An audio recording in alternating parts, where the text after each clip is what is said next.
நம்ம பண்ணுறதுங்க ரசப்பொடிங்க. இந்த ரசப்பொடி ரொம்ப டேஸ்ட்டாக இருக்குங்க.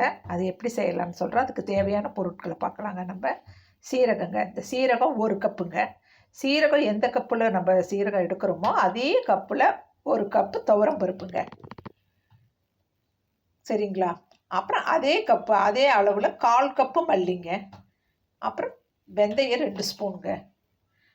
மிளகு சீரகம் எடுத்த அதே கப்பில் ஒரு 1/2 கப்புக்கு கொஞ்சம் கம்மிங்க. வரமிளகா ஒரு 10 வரமிளகாங்க. கருவேப்பிலைங்க.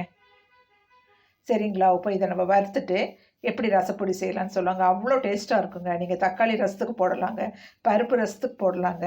இப்போ நம்ம பாருங்கள் எப்படி வறுக்கிறதுன்னு நம்ம பார்க்கலாம். இப்போ வடக்கல்ல நம்ம சீரகம் போட்டோங்க. போட்டுட்டு நம்ம வறுக்க வேண்டியது தாங்க. நல்லா தனித்தனியாக வறுக்கிறதுனால வறுத்துக்கலாங்க, இப்படி ஒன்றா வறுக்கிறதுனால வறுத்துக்கலாங்க. சீரகம் நல்லா இப்போ செவந்து வருதுங்க.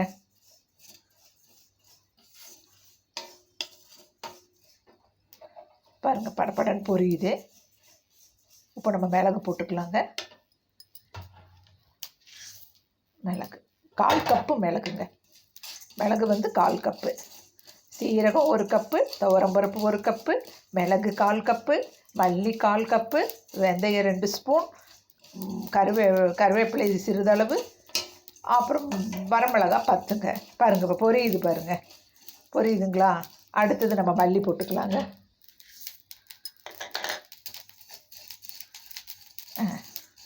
மல்லி போட்ட உடனே நம்ம வெந்தயமும் போட்டுக்கலாங்க. ஈஸிங்க ரசப்பொடி. பாருங்கள் நல்லா பொரியுது பாருங்கள், சவுண்டு கேட்குதுங்களா? இப்போ துவரம் பருப்புங்க.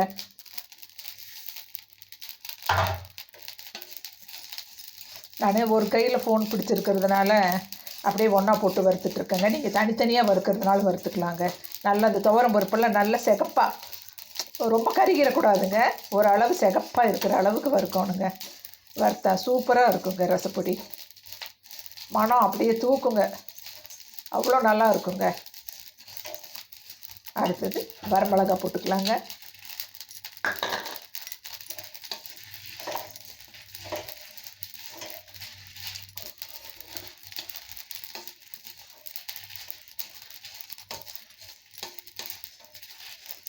அது இப்போ தான் யூடியூப் சேனல் ஆரம்பித்தங்காட்டி நம்ம இன்னும் இந்த ஸ்டாண்டெல்லாம் வாங்கலிங்க.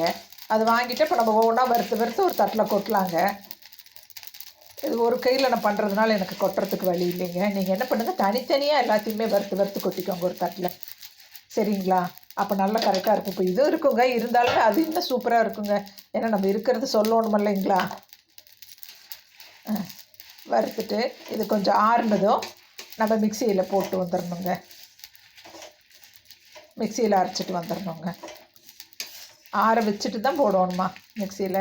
சீரகம் 1 கப்பு, மிளகு 1/2 கப்பு, மல்லி 1/4 கப்பு, வெந்தயம் 2 டேபிள் ஸ்பூன், அப்புறம் கருவேப்பிலை, வரமிளகா, இது எல்லாமே கரெக்டாக போடணுங்க.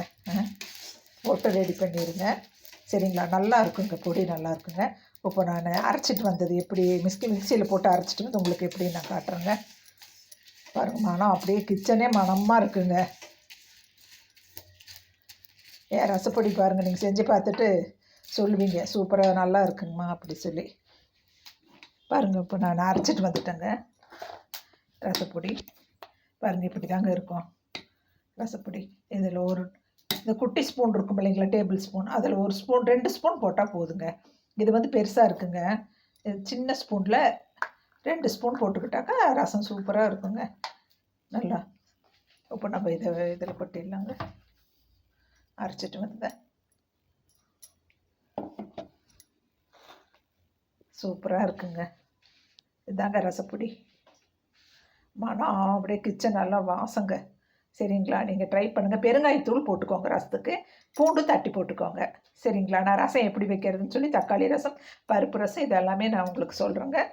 சரிங்களா? என் சேனலை பிடிச்சிருந்தா சப்ஸ்கிரைப் பண்ணுங்கள், லைக் பண்ணுங்கள், கமெண்ட் பண்ணுங்கள். தேங்க்யூங்க. அடுத்த வீடியோவில் நம்ம சந்திக்கலாங்க.